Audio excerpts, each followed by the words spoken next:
Welcome back to Recovering Addict. I'm LT, and I don't know if you remember, about 6 months ago, we had to take away the mouse from Felice. I don't have a mouse. We took it away because remember, she kept ending the broadcast. Today, she wears a hat for the first time in a year One time. and ends the broadcast. So I don't even know what button it hit. people in the Discord are cracking up. JV says, new hat mishaps. Crystal's laughing at Did you you. turn my computer off? Am I not allowed to even have a computer now? Brittany is laughing at you with a slap face, a poop emoji, a kiss, and a winky eye. And says, we still love you. Poop emoji. And Jim Hartley says, unexcusable. Consequences will be extreme. Believe that. For See the this? 15th time. Not welcome here. For the 15th time on this show, Felice is officially fired. At least 15. At least. Am I in the wrong one? Oh my I can't even find the right goodness. I one. don't even know where we were. What were we even talking about? How I ruin everything. I don't know. Jiminy Christmas. Oh, we were talking about jumping in VR because that's where we are going to start having virtual recovery meetings. There already is an NA guy in there who's doing some speaker meeting stuff in there, which was pretty cool. But you know how we roll. We're not AA or NA, and we're going to do it the RA way. Give a second for everybody to find us again, I guess, huh? Repost. We're here. I have to redrop this on I put it on the Facebook group. the YouTube one. The new link? Yeah. Oh, great. Now we got to work longer. Look what Brittany says. Ah. Just I'm kidding. never going to bed. As the words of John, now looking for another executive producer, acquire within, taking applications immediately. You're hired. John, take my spot. All right, let's jump into this book really quick. Russel Brand, eloquent dude. He's a hard reader to read because he writes really eloquently. And I'm not eloquent like that, but you know, I'm here. I'll try. He says, you know me, right? You know I hate systems. Who doesn't, right? The systems, a bogus set of instructions for us, the people, to follow, while we, the truly free, willow in privilege. So imagine my initial resistance to the system, the 12 steps. Don't tell me what to do. I'm an individual. I'm a maverick. I'm a hustler. I'm a poet wandering through the wind-lashed wilderness, screaming my song into the poof-faced and judgmental world. It's kind of the way we all approached recovery, right? Don't tell me what to do. Yeah. Do you know who I am? Tell I me. live my life, and I don't have a problem. I'm in denial, and I love it. Everything good? Y'all back online? What's going on? Cleaning up my messes. Especially as, in its original form, the 12 steps, right? The 12 steps say the word God, and freely and as frequently as ecclesiastically tore it suffer. I sat in chilly rooms in the British countryside and chastened and desperately looking for the black edicts on the wall, thinking, maybe for you, but not for me.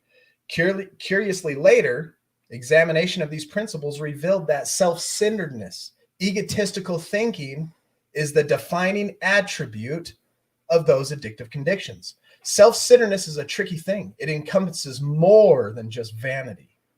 It's not just Fonzie looking at himself in a self-satisfied wonder and flexing his little tush. No. Here is a more opaque example of self-centeredness. If your partner is a bit wayward, you know, selfish or difficult, and you cast yourself as a downtrodden carrier pacing behind them going, I don't know what they would do without me. That is another form of self-centeredness. You are making yourself and your feelings about the situation ontological. You are the center of the world. Is there a different way that you could be?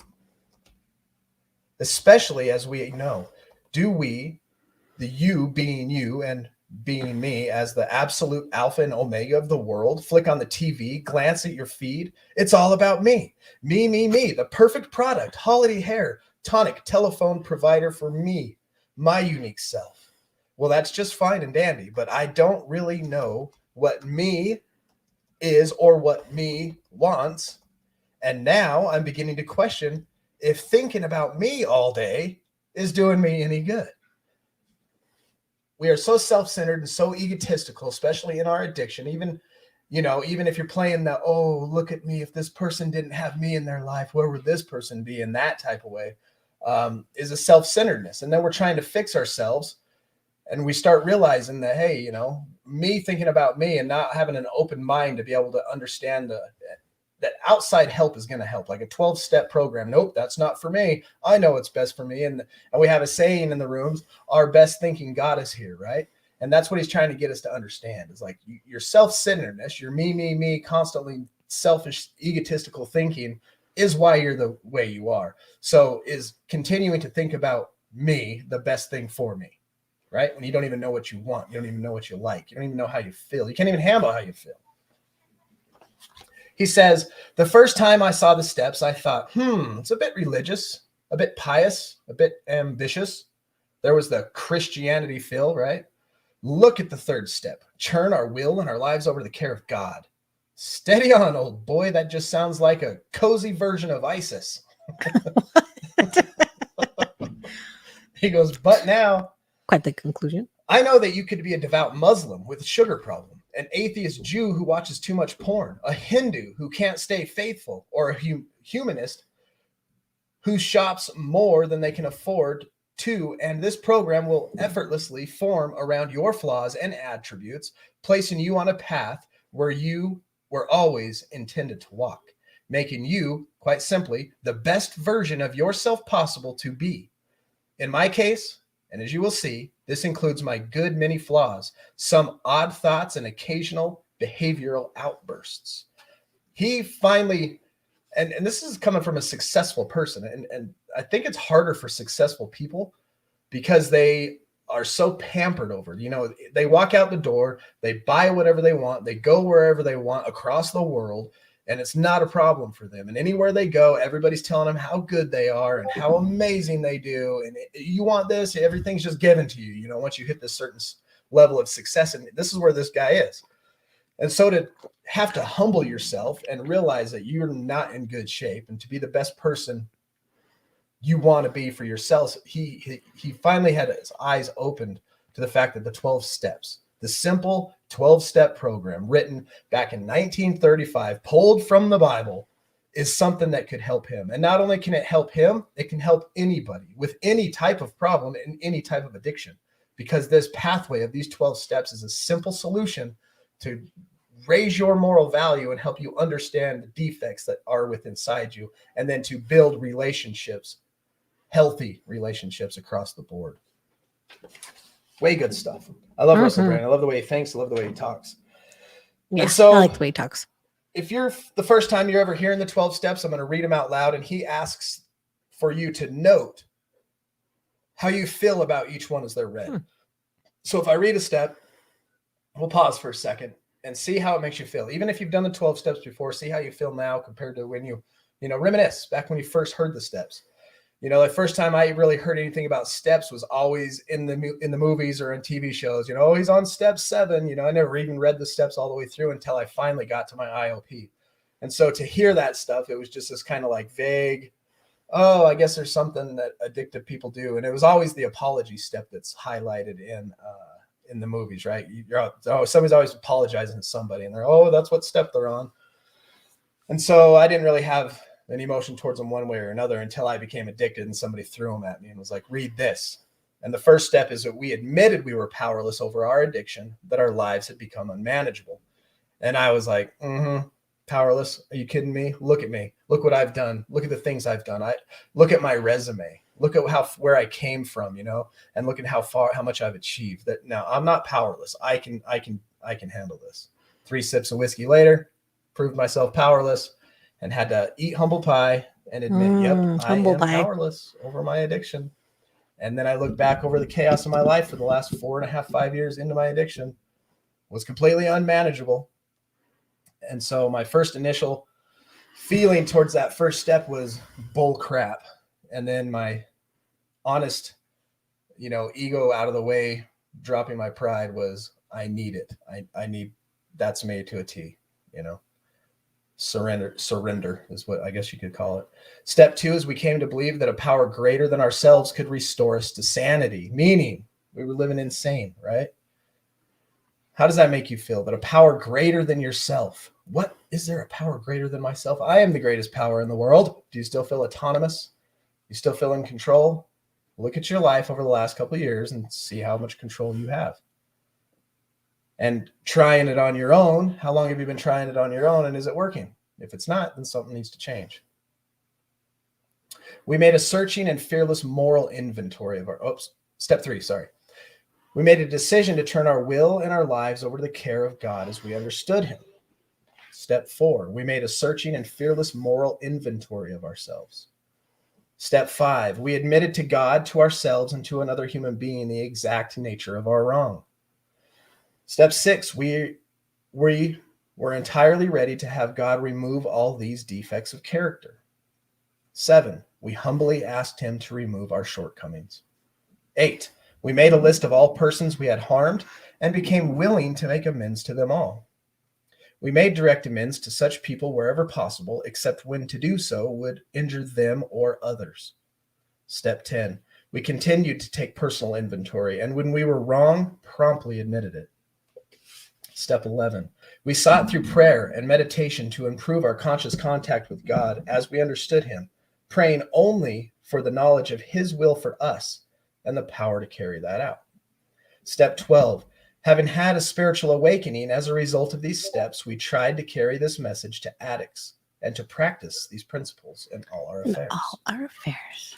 How does that make you feel? Let me know in the comments. How did the 12 steps make you feel? How did they make you feel if you've gone through them and now have a love for them as I do?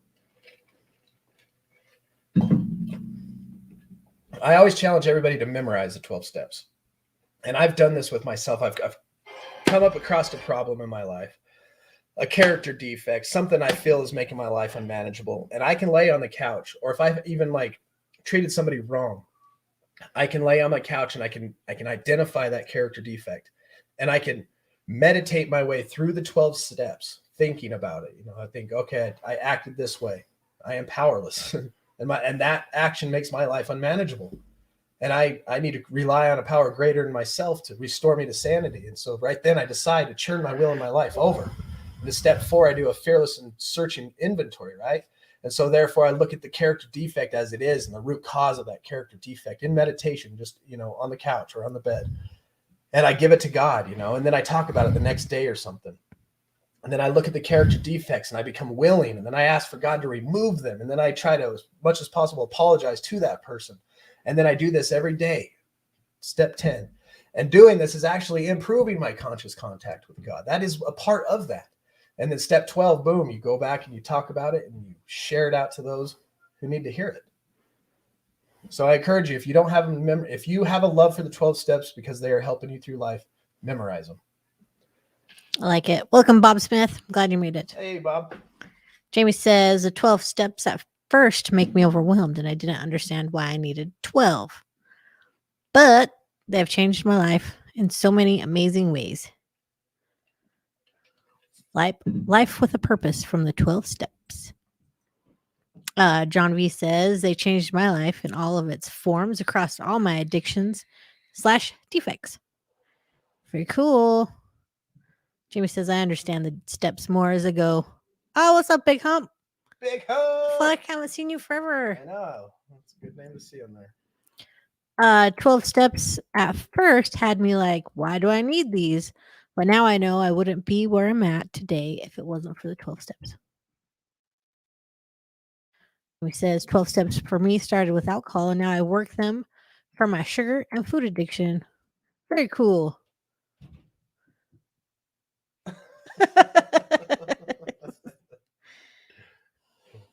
You go. Sawyer Bar. What up? Oh, Sean says the steps are the reason I'm still sober today. That's very, very cool. Bang. Do you want to show them a cover of the book one more time? There you go. That is the book if you'd like to buy it. see if I can do that halfway face thing. Ooh, almost. It's harder than you think. I always don't notice it's a troll till after I put it up there. I'm like, dang it. Where's the troll? Sawyer. Oh, you know what I need to do is I forgot to add admins back into the YouTube channel to kick the trolls. Oh, yeah. Because it's a new YouTube channel. So I'll have to redo that with everybody. So if you want to be an admin, send me in the Discord a link to your YouTube name or whatever, and I'll add you. That's funny. You can dodge a wrench, you can dodge a troll. All right, so here's Russel Brand's version. He rewrote the 12 steps in a way that would make it easier for him to understand. He says, here is how I look at these steps now. And it's how I invite you to look at them too. I certainly, whatever that word is. What is it? Oh, never mind. It certainly demystifies it. I've probably overcompensated it with the F word. But my point is that this is a practical system that anybody can use. So look at your life and the addiction that you're in or out of now, but look back at your life and ask yourself, are you a bit effed? Are you a bit fucked? That's step one. That is step one. Are you screwed? Are you effed up? Answer is yes. Step two, could you not be fucked? So are you a bit effed and could you not be effed? Moving on to step three, are you on your own going to un-F yourself? No. And then in step four, write down all the things that are effing you up or have ever effed you up, and don't lie and don't leave anything out. Thanks, Sean. Your discretion is advised.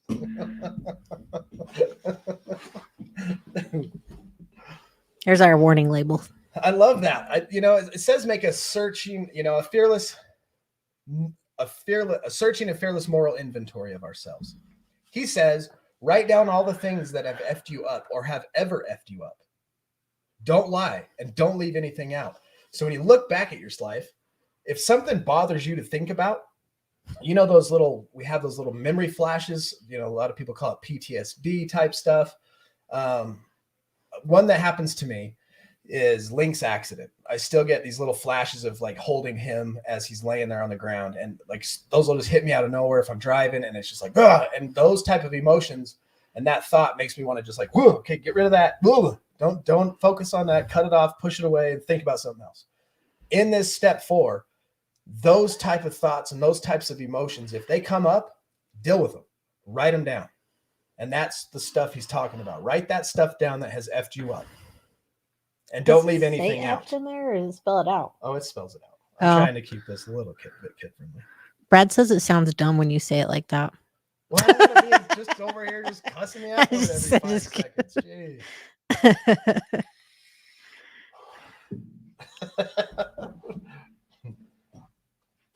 We're not all from Mississippi, Brad.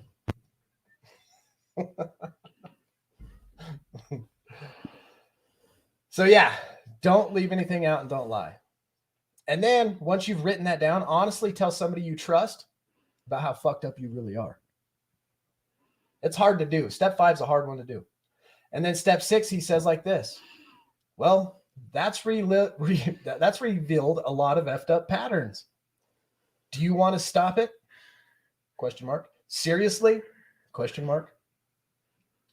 Are you willing, step 7, are you willing to live in a new way that's not all about you and your previous effed up stuff? You have to.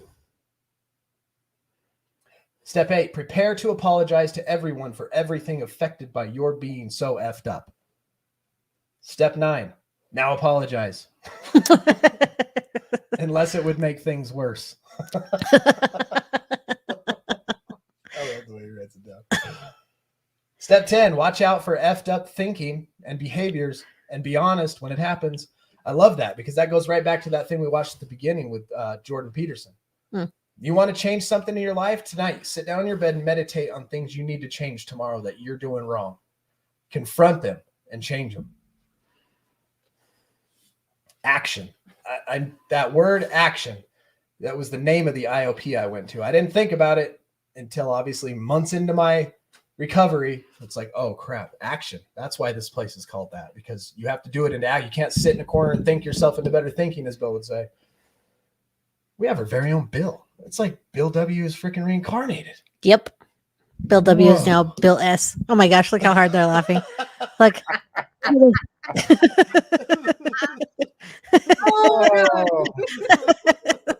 All righty then. Funny. That's awesome. That was awesome.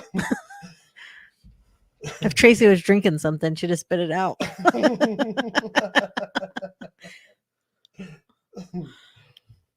Oh man. Step 10, he says, watch out for your fucked up thinking and behavior and be honest when it happens.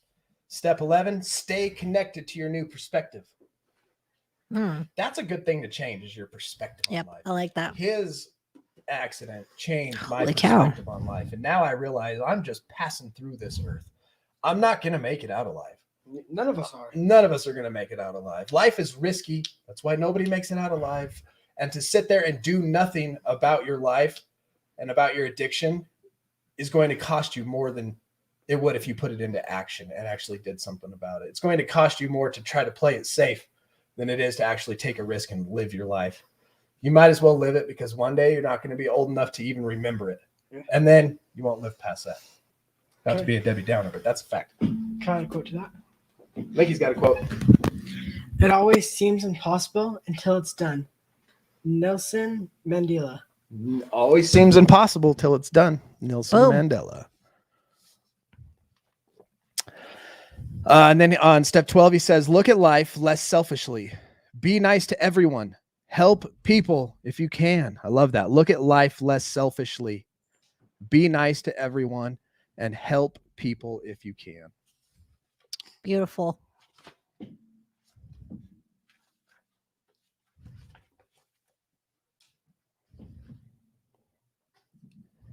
Let's see.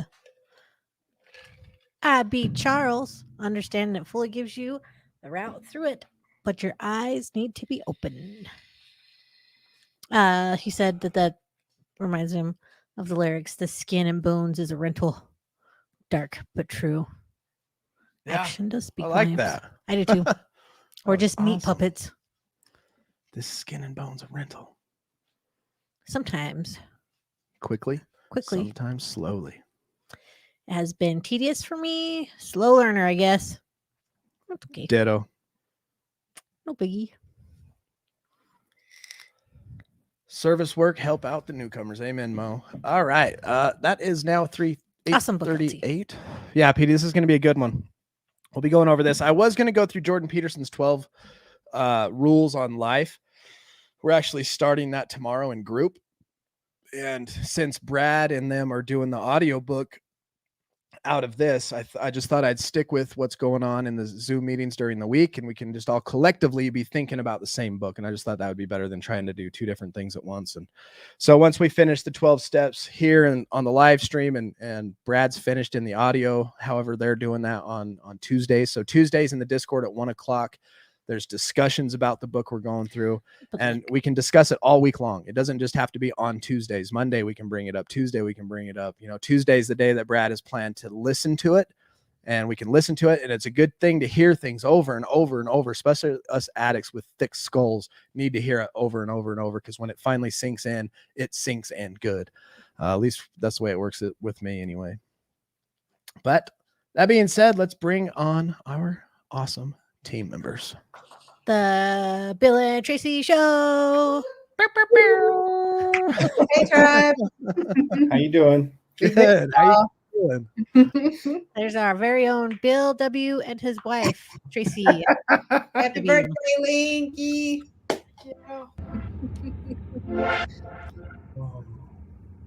Wow. I didn't notice this. They added something to StreamYard called background music. Yeah, that's cool. Nice. We'll just do some acoustic. There we go. Perfect.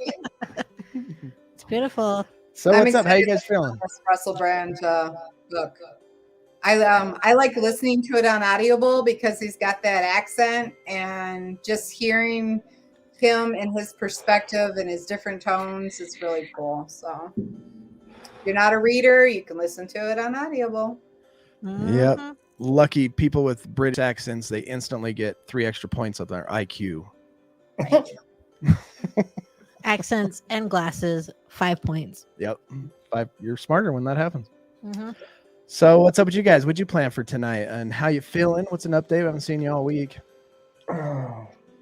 I'm doing okay, but I'm tired of sleep. I got tired of sleeping on the couch all week. Not super sick.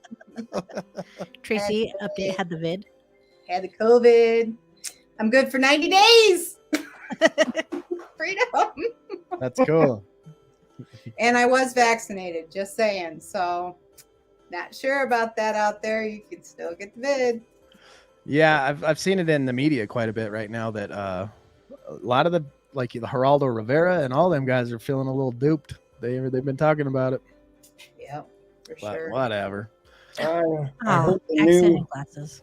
Omicron is actually affecting people that are vaccinated more than people that aren't.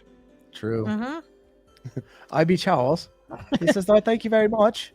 And 5 points already." Dark glasses and an accent. Hopefully, I nailed that. Yes, PD, you can accept links friend request. Yeah, that is Linky. So Linky lost his phone, and so we got him a giant one that can't be lost. So what did he do? Locked himself out of Yeah, it. so then he locked himself out. Good job. Had to jailbreak it. But now he has Facebook, so y'all are probably going to see a lot Oh. of friends and likes.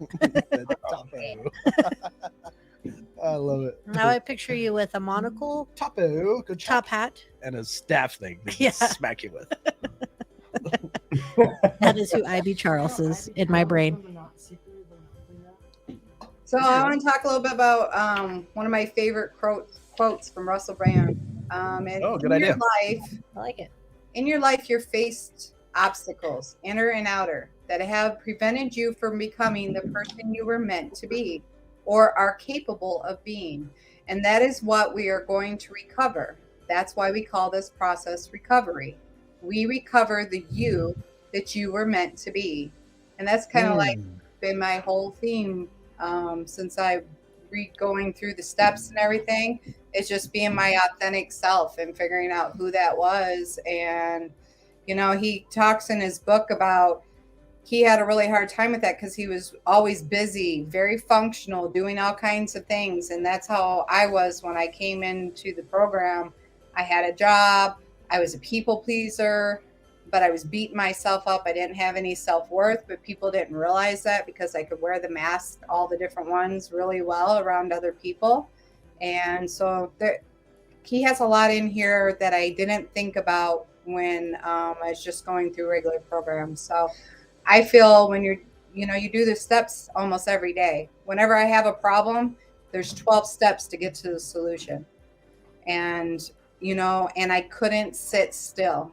And the whole thing that he talks about, always your brain running and you running until you can learn to get that peace and sit still and really think about the steps like you were saying, LT, that's when you really start able to change those behaviors and start processing into a more authentic and better you. Mm-hmm. I think real quick, I want to tap back in on what you said about recovery.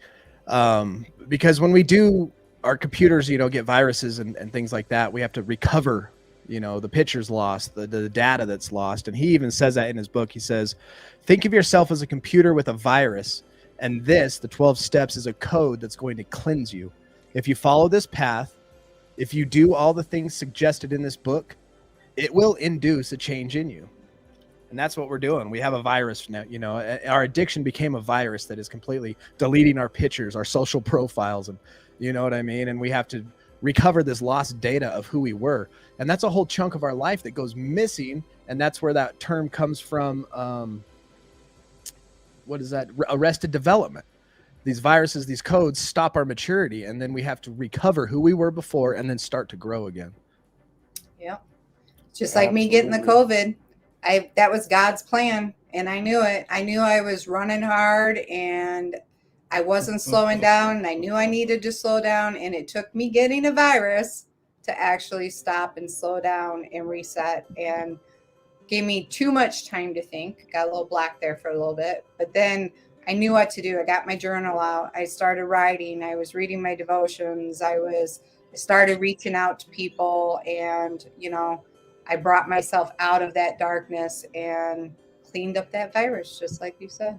That sitting on the bed thing, I think that goes hand in hand with journaling.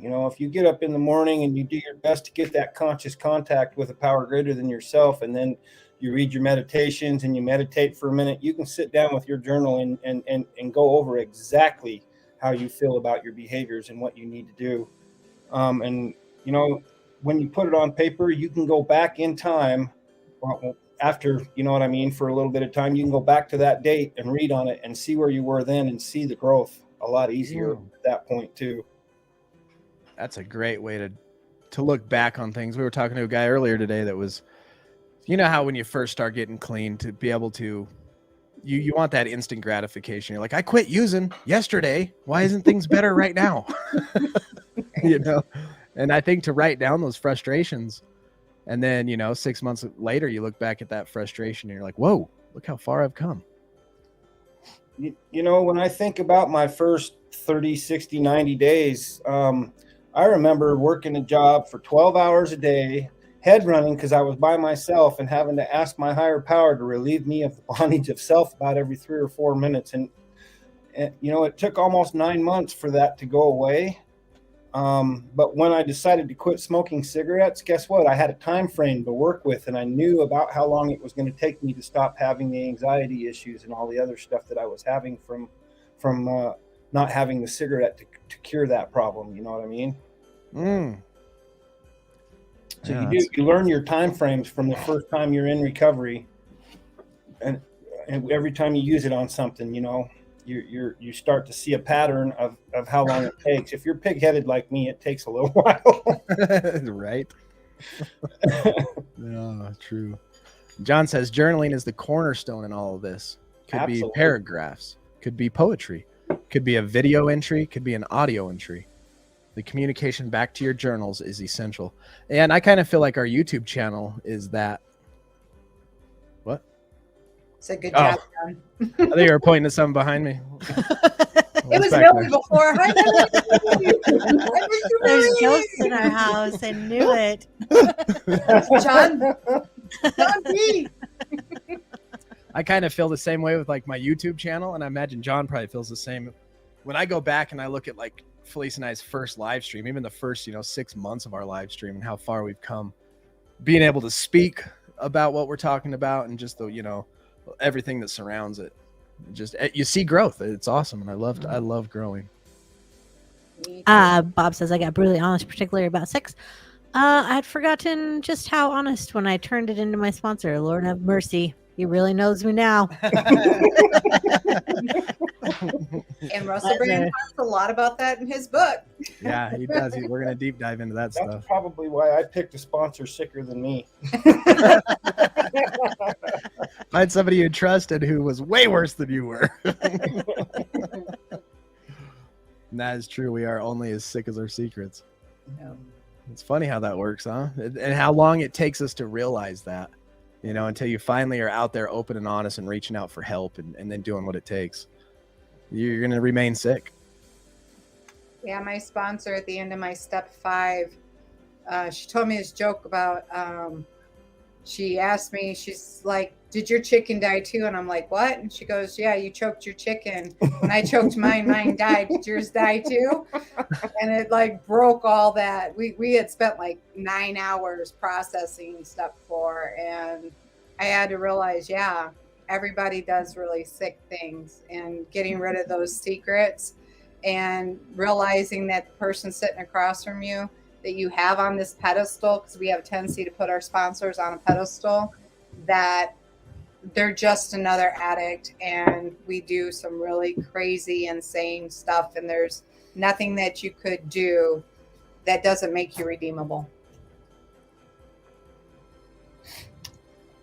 Yeah, most people, when they get into recovery, they feel like they are redeemable. I know I did. And what's really funny, by the time you get to the 9th step, you're like, wasn't that bad. That's who you're saying I'm sorry to. Well, that might be, but I mean, I don't know. I feel like the 12 steps is the way to climb back out of the hole you've dug. And you know, the hole's only as deep as you dig in it. So when you put down the shovel and start to climb back out, you can start to fill it back in. Yeah. Charles says the freedom of speech. Ironic, we are kidnappers of ourselves and we don't see it until speech. Yep. Yeah, you got to talk about it. Puts things into perspective and reality, all that kind of stuff. Polly Pinch says, How's Dan? How's Let us know how Dan Dan's been? doing? he's doing great. Dan's doing all right. Shout out to John real quick. Tuesdays on the Venture, talking about a better relationship with food. I'm going to drop his YouTube link in the comments. Yep. Make sure you check him out. Rolski. There he is. I had my first half-baked potato in 2 years today, and it felt good to like reintroduce potato to my life again, and not love like the eat a ton of them. That's a good resource that now that you're bringing that up. What's it called? What's that book called? That you and Tracy were reading? Oh, the Effort Diet. Yeah, What's it called? that's it. Goes right with Russel Brand's book. It's called The Effort Diet. And if you struggle with food and a relationship with food, and food's a really psychological beatdown for you, whether it's overeating or undereating, this is a good book just to get you back into perspective with food and feeling better about yourself and, you know, whatever shape or form that God's designed you to be. And then how to healthily cope with food. The Effort Diet. Yeah, because diets can become an addiction and obsession of themselves. I was counting so many calories or micro nutrients, whatever, and afraid to eat everything, and to finally just be happy with my body where it's at and not be on a diet, but to live a healthy lifestyle in recovery and surround with myself with people that hold me accountable and help me grow and help me work out. And it's just amazing. I love where I am right now. Yeah. That book kind of blew my mind when she was like, 1,500 calories is you're putting your body in a famine. I was like, what? I was only eating like 700 to 900 when I first got to RA, and I'm like, oh, wow, I don't eat enough food. Yeah. We should eat like 2,500 at least. That's like us of saying, healthy, good food. let's go to Vegas and then only putting a quarter of a tank of gas in your car. Yeah. Especially how hard we work out and stuff. Like my mind was blown. And that hike alone we went on 2 Sundays ago was, 1,000 calorie hike. Yeah, at least. At least. It was amazing.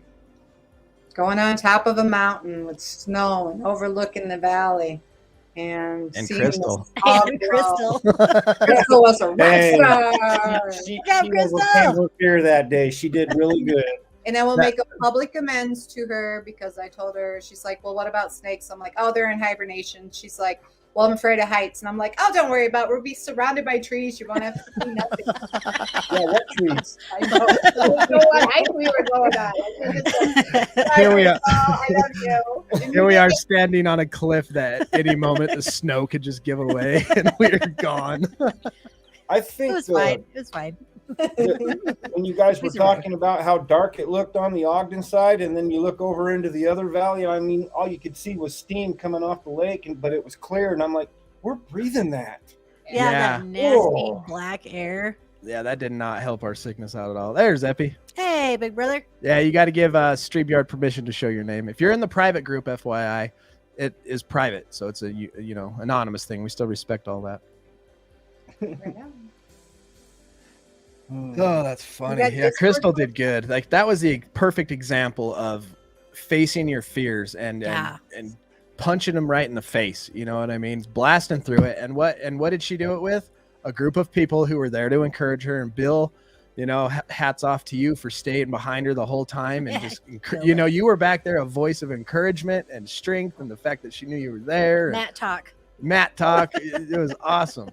I could just tell how scared she was when I finally got up to her, and I'm like, yeah, I think I'll stay here and make sure she doesn't fall down the mountain, because the way she was bent over, I was thinking she was going to lose her balance. And she would cry and she'd just keep going and she'd cry and just keep going. What she Yeah. said at the Overcome top that. of the hill was true. She'd say, I can't do this. And then she'd take another step because I was behind her saying, you're okay. You're okay. I'm right here. Which is like, I mean, that was recovery lived. That's recovery right in a nutshell. You know, you go and hang out with some people that can do it and can take you with them. And the whole time you're kicking and screaming saying, I can't do this. And they're going, yes, you can. And you get to the top and you're ecstatic about what you just accomplished. And I'm going to show you guys a picture of the, I know, so cute. She's called all her kids and showed them how high she climbed. this is a picture of where we were and what we're talking about Yeah. for Yeah. everybody. So cool. Way cool.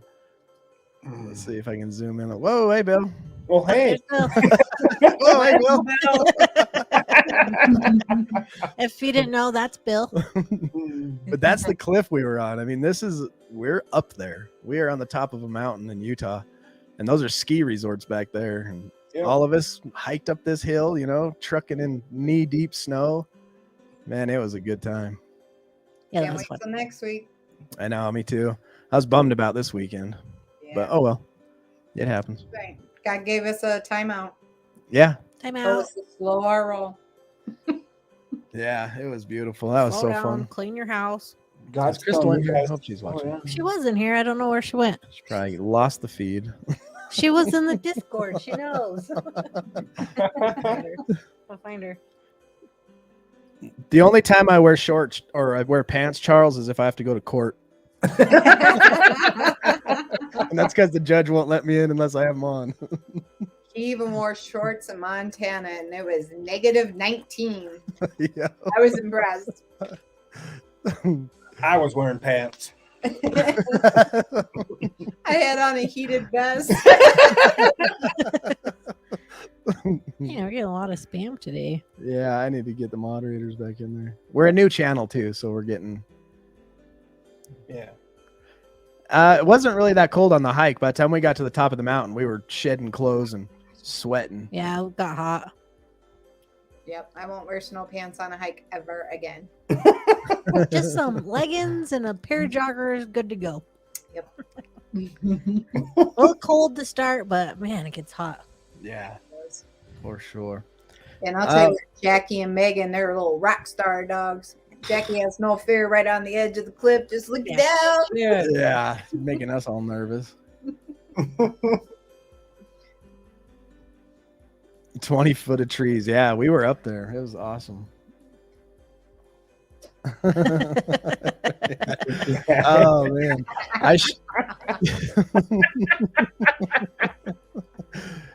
if you haven't seen Sean Larry's new music video, y'all check it out, man. It was a good one. Hit me right in the fillers.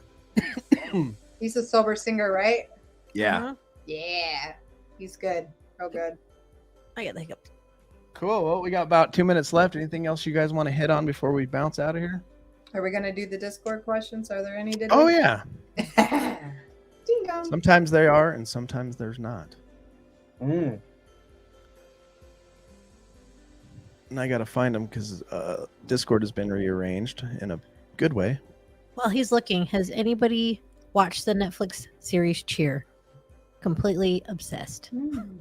I like Like- cheerleading. The coach is awesome. I just downloaded her audible book. It's just really good. That's where they talk about mat talk. Because they have 40 people on the team, but only 20 people get to actually be on the mat and perform. And so the other 20 do what's called mat talk and have to encourage the ones that are on the mat. So it's pretty cool. Very cool. Not being just always ready to go in case somebody gets hurt. And if Felice recommends it, you know it's good. Because she recommends all kinds of good stuff. If I'm having a bad day, she sends me a good song. I'm struggling with food, she gives me a book. Listen to the woman. She's wise. It's really good. Okay. We will definitely go longer tonight. And of course I gotta do my awesome little intro here.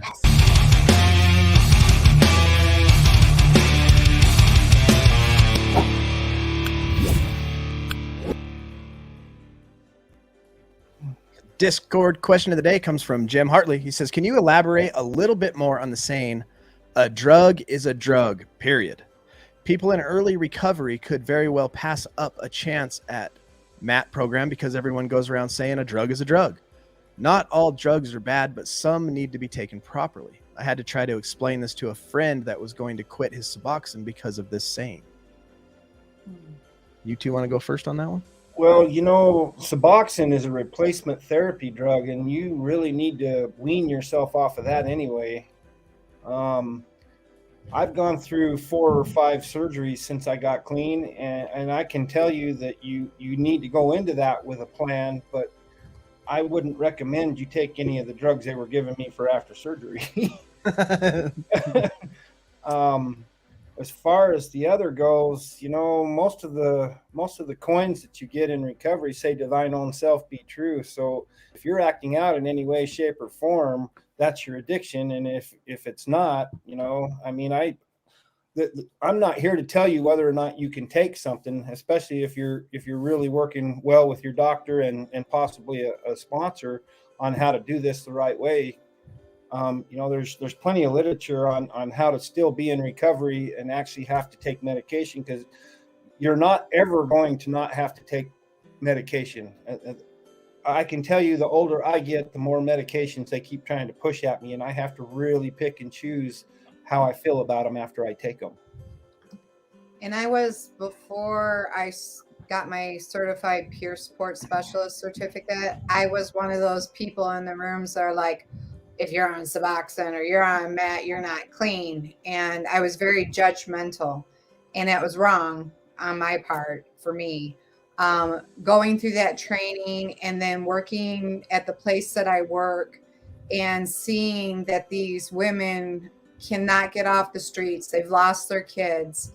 You know, they're at a point that they're going to die, and they've got on MAT or Suboxone or the new shot, I think it's Vitrol or something like that. Vivitrol, yeah. Yeah. That has got them to a place where they've got their lives back together, and they're now getting their children back. And the statistics show that someone that has been taking even methadone, they have a 75% better chance at getting into recovery when they have done that. And I didn't realize there were such statistics out there. And do I think they should stay on them permanently? No. I think they should take off the training wheels, work with the doctor, go down from it. But if you're going to die and lose everything you got, and that's the only thing that's going to try to get you clean, then I think, like Bill said, to thine own self be true. You know, do what you got to do to try to get some recovery. And hopefully you can, you know, I have a sponsee that recently went off of MAT, and she's off the training wheels and she's doing great. And I'm really proud of her, you know. She's still showing up. She still makes those calls, you know. And she decided that on her own. It had nothing to do with my suggestion to her or anything, because I didn't give her one. You know, I didn't even, when I first started sponsor, I didn't even know she was on it. And I'm not here to judge anybody. If you're wanting help, the hand's supposed to be there. We're here to help you along your way. And if it gets to a point that you feel like you shouldn't be on it, then you probably shouldn't be on it. But if you feel like that's something you need to try to get clean, then I say go for it. Yeah, MAT is something that's definitely a very useful drug, worked in conjunction with a therapist and a doctor. And you take their advice and not some jailhouse lawyer from the streets, you know what I mean? And I think you need to first be educated on the difference between AA and NA, because that saying has never been said in either one. A drug is a drug, period. It's in NA. They talk about alcohol is a drug, period, because you got all these meth addicts and heroin addicts that say, well, I can still drink on the weekends because I'm not doing meth or heroin. And that's where it's like, no, alcohol is a drug as well. And so that's really just clarifying the lines when you're in an NA meeting, that switching from, you know, cocaine to alcohol is not good, because alcohol is just a bad drug as the rest, period. And maintenance on a whole different level. That's taking modern technology and the use of psychiatry and doctors to help you straighten out your mind, and you use it until you're done using that, until you're sick of that, you know. And it's something that I've seen, just like Tracy said, people get their lives back in order as long as it takes them, and it's their recovery. To thine own self be true, like Bill just said. to, do what they got to do to get themselves living in the straight and narrow. Yeah. A lot of these opiates too, they're like genetically modified to jack up your brain. So you sometimes need another medication genetically modified to get your brain off of it. That's what it seems like. You also need to keep in mind that the human body actually produces an opiate of itself along with your endorphins.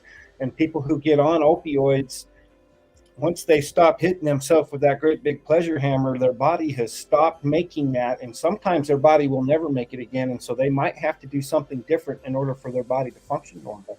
That's true. That goes with that's the same way with people that use steroids.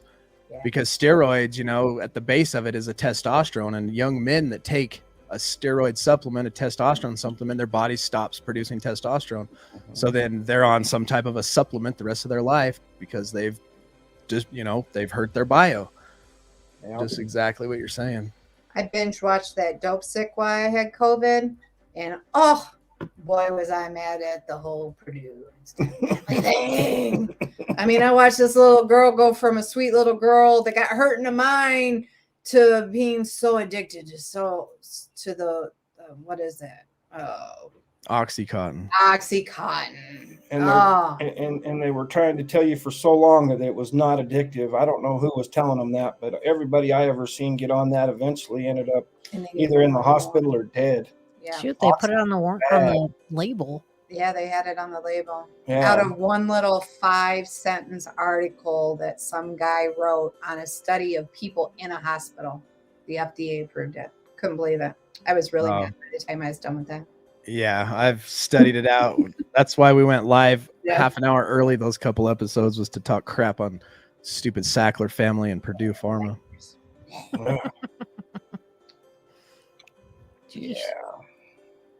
Cool. All right. People also need to be careful too if they're doing Suboxone and stuff that they're doing it as they're supposed to.